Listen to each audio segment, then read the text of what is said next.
L'exposition Friedrich Dürrenmatt le jeu retrace la thématique du jeu dans l'œuvre et dans la vie de l'écrivain et peintre suisse. Pour lui, le jeu est avant tout une manière de penser qui traverse toute son œuvre. Il s'agit d'une distance pour regarder le monde, pour le déconstruire et le reconstruire. En entrant dans l'exposition, la première photographie nous montre que Dürrenmatt était un joueur d'échecs passionné. La seconde nous indique qu'il abordait la vie également d'une manière enjouée, avec ironie et autodérision. Du côté de son œuvre littéraire, il utilise le motif du jeu d'échecs, la logique et la stratégie, pour construire la trame de ses romans policiers. Dans ses essais et dans ses pièces de théâtre, le jeu est utilisé comme une métaphore du monde. Qui dicte les règles de ce grand jeu de l'humanité et quel est notre champ d'action autant qu'individu? On voit que le jeu devient appareil critique. Mais le motif de l'échiquier traverse tout autant son œuvre picturale.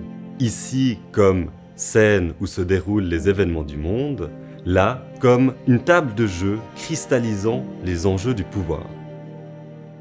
Dans l'impressionnant tableau Le Monde des Atlas, les figures jouent avec leur monde.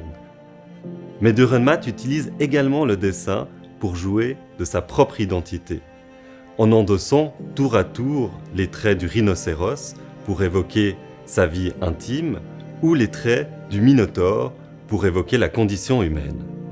Si Dürrenmatt se prête au jeu avec un certain plaisir, ses fins de partie se résolvent le plus souvent en catastrophe. C'est là qu'il pousse son public à prendre position. En incluant les œuvres d'autres artistes dans l'exposition, nous avons voulu créer des résonances autour de la thématique du jeu et montrer l'importance de cet outil pour la création. Les illustrations de Hannes Binder, taillées dans le papier avec la précision d'un orfèvre, donnent vie au texte Les joueurs d'échecs de Dürrenmatt. Celle de Benjamin Gottwald thématise une de ses pièces les plus célèbres, Les physiciens. L'exceptionnel Jeu de la guerre de Guy Debord réunit deux grands penseurs anticonventionnels du XXe siècle autour d'une méthode fortuite pour penser le monde et les règles qui le structurent. Tandis que les dessins de Jacques Chesset nous montrent l'importance du motif du Minotaure, tout en nous rappelant que Dürrenmatt n'est pas le seul à faire dialoguer peinture et écriture.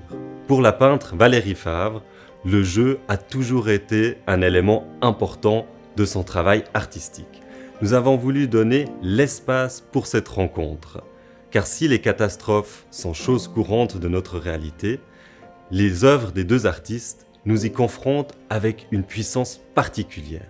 Ainsi, la thématique du jeu nous permet de redécouvrir l'œuvre de Dürrenmatt sous un angle nouveau et en lien avec d'autres artistes.